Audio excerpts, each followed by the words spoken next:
look back over your career, and it's over 30 years. At the very least.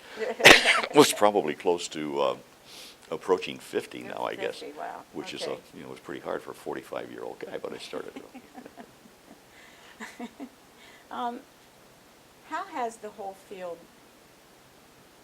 changed? But I guess I wonder, how have you changed when you first started in your position way back in Kentucky,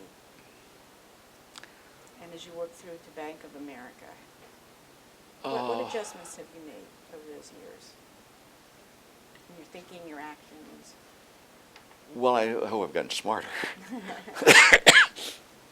I think my judgment has improved considerably, but that's really an interesting question.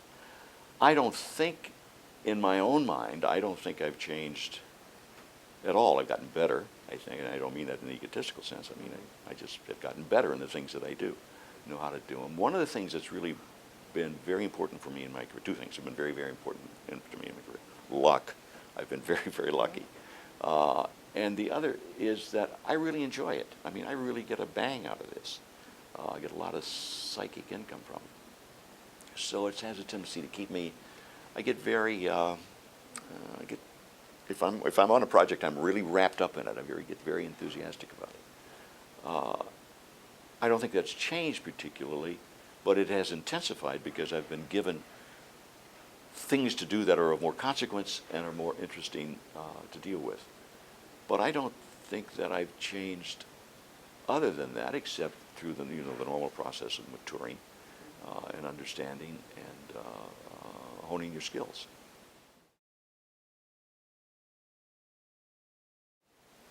Now, obviously, things have really changed over those years with new technologies.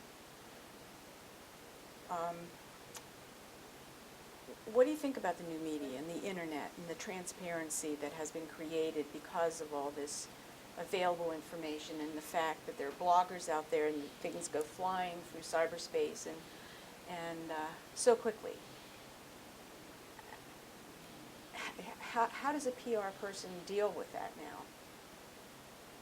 now? With amazement. I think it's fantastic, what the new technology is doing. But I think it's very important to realize, though, that what this new technology is doing is improving the methods of distribution. It's not changing the principles. It's not changing the fundamentals. It's improving the methods of distribution. One of the effects may be to help create a higher level of corporate performance in terms of responsibility, because it's almost certain now that if you step out of line, somebody's going to know about it, and that may have been the case 10 years ago as well, but somebody's going to know about it now, and that someone's going to make sure that another 50 million people know about it. So just the prospect that inappropriate actions, whether they be personal or corporate, are going to be known, may have a tendency to encourage better behavior.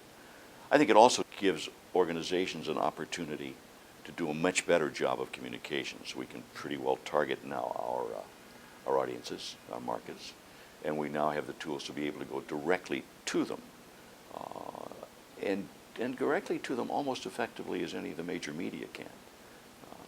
We can do our stuff on YouTube as well and promote it. We can do our blogs as well and promote it.